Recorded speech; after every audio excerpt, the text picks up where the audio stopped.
It's a weird place to be where you had this big family, and it's a big thing. It happened at midnight, no warning, no buildup. Just a photo dropped like a silent bomb onto the internet. No caption, no context. It's just a grainy image that looked suspiciously like a tax return. It's not the kind you want anyone else to see. To casual eyes, it looked like numbers and lines and smudges. But to the fans who had been following the Sister Wives saga for over a decade, this was something else. This was a message, a move, a strike. And it came from none other than Christine. Christine, the quiet one, the peacemaker. The loyal homemaker turned silent strategist. She didn't write a single word with the post. She didn't have to. The image alone spoke volumes. Soon the internet was ablaze. People filtered it, enhanced it, zoomed in. And there, right in the middle, was a red underline beneath the letters HL. That small clue was enough to send Reddit into a frenzy. Was it hidden liability, home loan, or something far more specific? Then they spotted it. In a messy corner of the form, scribbled in pen, circled twice, post sale. Suddenly, this wasn't just about income. It was about timing. The post-sale mention immediately brought up one major memory for fans: Coyote Pass. The sacred land meant to bring the Brown family together. Now, nothing more than a symbol of betrayal. And Christine, she knew exactly what she was doing. That leaked document was identified quickly by internet sleuths as a Schedule C form used to report self-employment income. Fans were convinced this was Kody's tax document. And the numbers, that's where things got even uglier. At first glance, the income seemed standard. But then came the shockaran astronomical deduction that made everyone's jaws drop. And below the main image, a second scan, lower quality, but almost identical, except the figures were different. Were these from two different years? Or two altered versions of the same return? Christine didn't say a word, but fans zoomed. In even further, that marble surface in the background. A perfect match to a table Christine once owned in Arizona before the divorce. So how long had she been holding on to this? And why now? The timing was everything. Around the same time, rumors had started to spread allegedly from a local real estate insider suggesting that only one person got paid in the Coyote Pass sale. Not Christine, not Janelle, not Mary. That left only one possible name: Robyn Brown. Suddenly, this wasn't a tax leak. This was revenge. Fans pounced. Investigations began. Public property records were pulled. The Reddit detectives were back, in full force. It turned out that the land had been sold not by Kody directly, but by an LLC, a shell company owned by someone on the inside, a name never mentioned in the show. And just 3 days after the alleged transfer, that same land was sold again to a second LLC, this time connected to a Nevada business suspiciously similar to Robyn's past ventures. Legal, maybe, but in context, it reeked of deception. But what broke the internet was this: 2 signatures. At the bottom of the form, both matching Kody's handwriting, dramatic swoops, sharp curves, Kody's classic flair. But the dates, it's 2 weeks apart. And each signature listed a different mailing address per plural truth one shortly after the land sale. The second 15 days later tied to a Nevada address. Why the delay? Why the different address? Was this an amended filing? Or was something being hidden? Christine stayed quiet. Robyn didn't blink. Kody's silent as the grave. Nowhere to be seen. But the fans, they weren't done yet. Side-by-side comparisons of Kody's known signatures started circulating. From divorce filings, cameo agreements, even legal deeds. The match was uncanny. But what really shocked people was the emotional tone of the signatures. One looked steady. The other looked frantic. And in Sister Wives' world, silence is louder than denial. Then came another bombshell. A Reddit user claiming to be a former TLC crew member, simply identifying herself as Kay, spoke up. She claimed Christine had been collecting these documents for over a year, waiting, watching, planning, and the moment she struck, it wasn't random. It was after a mistake a real estate agent reportedly let it slip that only one check had cleared after the land sale. And that check Christine knew wasn't in her name. The more people dug, the uglier it got. Kody's income had dropped. Really dropped. Why? Was he suddenly hiring? Staff? Contractors? Even a supposed PR person? Something didn't add. Up, then the eagle-eyed fans took it further. The second address on that tax form. It was connected to Robyn's old business filings. That meant not only was Kody's income dropping, but it may have been redirected, shielded behind legal layers. LLCs and Robyn's name. And the biggest betrayal. The fans realized Christine might have known all along. She had waited not to hurt, but to expose. The land meant for all four wives had somehow ended up in the hands of just one. Then the money, the signatures, the deductions. They all pointed to a deeper truth. Kody had structured everything to protect one person, Robyn. Back in an old interview, Kody once said, "I'm just structuring things smart to keep what's ours." At the time, it sounded like typical Kody spin. It sounded like a confession. The picture was clear. Christine had the documents, she had the timeline. And she had the motive. All she had to do was wait. And when she finally posted that image, without a single word, she unleashed a digital storm that may never die down. The marriage, already dead. The land, gone. The trust, shattered. And Robyn, for the first time, truly exposed. Christine never raised her voice. She never made an Instagram live. She just posted a photo. And in doing so, she lit the match that could bring it all down. The fallout had already begun, but behind the scenes, things were unraveling faster than anyone could have imagined. While the public was busy dissecting documents and tracking LLC records, inside the Brown family, relationships were quietly disintegrating beyond repair. For years, the cracks had been visible strained smiles, clipped conversations, unspoken tension, but now there was no need for pretending. The veil had lifted. What once passed for plural harmony was revealed for what it truly was: emotional survival, calculated silence, and a web of trust that had long since frayed. After Christine's infamous midnight post, it wasn't just the fans demanding answers. Legal inquiries began. A small firm in Arizona that had previously handled property documentation for the Browns reportedly received multiple subpoenas from private investigators representing COVID, I am questioning my reality.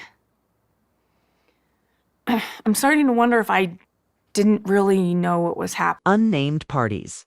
Kody, once the master of his own narrative, was no longer in charge. Spotlight was no longer on his terms. It was in the hands of the public and content creators, like our plural path, and the network. Quiet, gone, but the story didn't. Need a network anymore? Our plural path and the online community picked it up, piece by piece, reconstructing the truth from what had been hidden. Meanwhile, in Flagstaff, Robyn's once pristine cul-de-sac had become a fortress. Tall privacy hedges were put up, blinds remained shut day and night.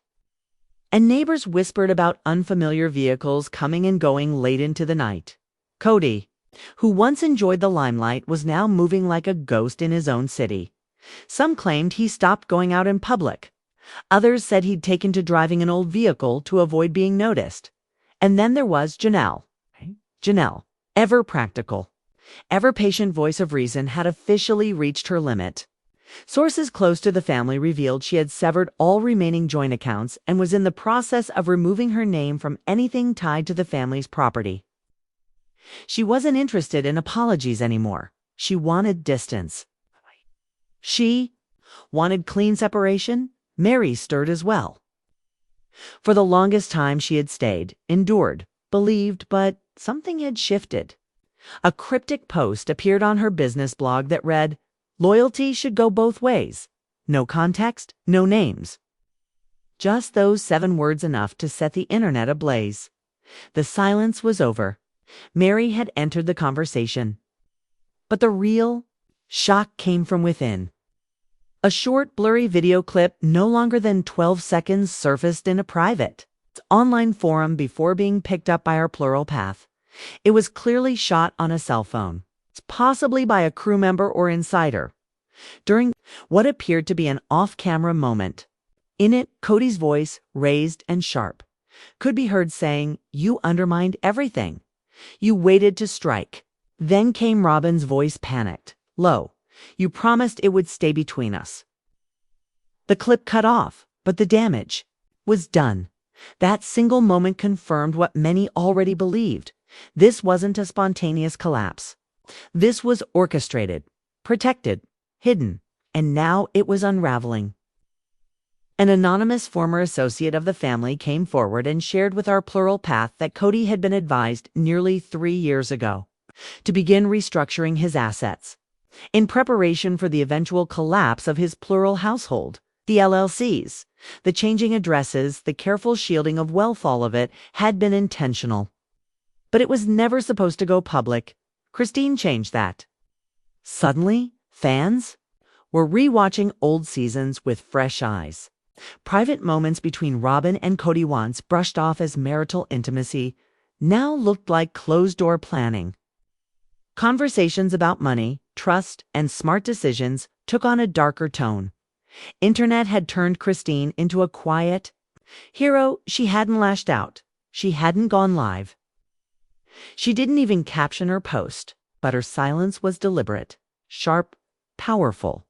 She knew what she was doing. Meanwhile, Christine reappeared subtly, gracefully. A photo surfaced online of her enjoying coffee with her daughter Michael. The moment wasn't posed. It wasn't filtered. It was real. And that's what made it resonate. There was no bitterness in her smile-only closure. As the legal noise grew louder, our plural path received documents from a podcast host based in Arizona. They revealed that the LLC, which purchased part of Coyote Pass, had filed for bankruptcy just 2 months after the deal, and buried in that filing, Kody's name, not as a debtor.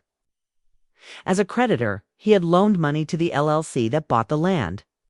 Meaning, in essence, he hadn't just sold the property, he sold it to himself. Robyn LLC's reassignments, silence. It was all a puzzle, and now the image was finally clear. Janelle cut ties, married. I courted Mary and I courted Robyn, but Christine and Janelle both asked if they could be in the family. And with that ask, I had some special requirements that I wanted them to meet in order to come into the family. Mary found her voice. Christine moved on. And Kody, he hid. Once the center of attention, Kody had become a cautionary tale. One man's attempt to protect what was his had led to losing everything else. The family he claimed to lead gone, the reputation he tried to preserve. The only person left at his side, Robyn, the last remaining thread. And even she looked rattled. The once carefully controlled public image was unraveling. Robyn had vanished. From social media, her LuLaRoe presence went dark. Her support system, once made up of fans and followers, had thinned, and our plural path made sure the story was told and censored, direct and truthful. Petitions began circulating, demanding accountability. Former crew members provided anonymous statements to creators like us, confirming that not all wives had equal access to financial records. One insider even revealed that Kody insisted Robyn manage the books because she was better with numbers. It wasn't numbers, it was control. And it had all slipped through his fingers. By the end of summer, the Brown family empire had crumbled. Not because of religion, not because of lifestyle, but because of ego, secrets, and choices that placed one woman above the rest. And through it all, Christine remained silent. Didn't need to speak, 'cause the truth was louder than anything she could have said. Asterisk, the silence didn't last. It never does. In the days following Christine's silent upload, the internet didn't just react, it erupted. YouTubers dissected every corner of the leaked documents. TikToks went viral with side-by-side signature. Analyze's Reddit threads grew to thousands of comments within hours. The Sister Wives fandom wasn't merely watching now. They were investigating. That this wasn't speculation anymore. This was a manhunt for the truth. That the third day, a second wave of leaks began surfacing. Screenshots, snippets of property, records. Even a grainy voicemail that fans claimed was between a Flagstaff County clerk and an anonymous caller, asking about the reassignment of Coyote Pass parcels. The pieces were falling fast and all in one direction. Kody, his long-standing image, the head of a plural household. The patriarch trying to hold his family together was collapsing. Fans who once defended him began pulling receipts, old clips where he insisted the land was for all the wives, interviews where he scoffed at the idea of favoritism. Now, every line he'd ever said was being weaponized against him. But Christine wasn't gloating. She stayed as silent as ever. It was the fans who did the heavy lifting. One Twitter user pulled a 2020 aerial drone video of Coyote Pass and overlaid it with a map of recently filed property divisions. According to the new filings, 2 major parcels had been reassigned, one to an LLC tied to an old business partner of Robyn's. The other to a holding company registered just weeks after Christine moved out of Flagstaff. Janelle's name was nowhere to be found, and Mary's not even a whisper. People began asking the hard questions. Had Robyn orchestrated this entire thing behind the scenes? Or had Kody used her name to protect his own interests while keeping the other wives in the dark? Either way, the optics were damning. Then came the Facebook post that changed everything. A distant relative of the Browns, someone barely known, outside of a Christmas special from years ago, broke their silence in a long, emotionally charged post. They claimed to have attended a private family mediation session in 2023, during which Kody allegedly wives. It's generally a woman approaches a family and says, look, I feel like I've had a spiritual revelation that maybe I belong. allegedly admitted to restructuring assets to protect what's left, and the final nail. He reportedly added, "Only one person stuck by me. I did what I had to do." That one sentence shattered whatever was left of the illusion. Fans knew exactly who he meant. Robyn, overnight sympathy for Kody, all but vanished. The leaks weren't just about money anymore. They were about betrayal, manipulation, a decade of pretending everything was equal when behind the scenes it had been anything but. Then came the backlash, not just from fans, but from within. A former TLC producer anonymously confirmed to a YouTube creator that season 20 had nearly been scrapped because of legal red tape. Something about ownership disputes and pending investigations had delayed production by nearly 6 months. Now, it all made sense. The network had known. Maybe not all the details, but enough to pause. Enough to panic. Robyn stayed off social media. Her Instagram went inactive. She didn't appear in her usual MLM circles. Even her LuLaRoe reps claimed they hadn't heard from her in weeks. Gone was the teary-eyed ever-victim Robyn. In her place, silence, and silence, in this case, felt strategic. But not everyone stayed quiet. Mary, the most long-suffering of them all, finally broke. In a cryptic Instagram story, she posted a single sentence: "Loyalty should go both ways. No name, no date." Just a backdrop of a stormy sky. Fans lost it. Was this the start of Mary's rebellion? Had she known all along and stayed silent, out of dignity or fear? Or was this the moment she, too, had been blindsided? Janelle, meanwhile, posted a smiling photo with her adult children captioned, "True wealth isn't in land or money." The message couldn't have been clearer, but the drama wasn't done. A few days later, an Arizona-based podcast released court documents showing that one of the LLCs involved in the Coyote Pass sale had filed for bankruptcy. 2 months after the transaction, Hidden among the paperwork was a list of creditors and, right there, in plain sight was Kody's name, not as a debtor, as a creditor. He had loaned money to the LLC that had purchased his own family's land. 'Twas the twist no one saw coming. The fans were stunned. Not only had Kody facilitated the sale, he'd financed it. On paper, he hadn't just removed his name from the land, he had sold it to himself. Through Robyn, through shell companies, through deception. And what did Christine do? Nothing. She didn't need to. Her post days ago had been the spark. The fire now had a life of its own. Season 20 suddenly had a new narrative. Not about plural marriage. Not about navigating breakups. But about financial betrayal, internal collapse, and a father who'd lost everything except the one wife who helped him hide it. The fans called it the real divorce. Not legal, but emotional. Financial, permanent. And in the middle of it all, Christine remained calm. Not bitter, not petty. Just finished. And as the world watched Kody and Robyn's empire crack, the internet slowly began to realize this wasn't the end of the Brown family. 'Twas the reckoning.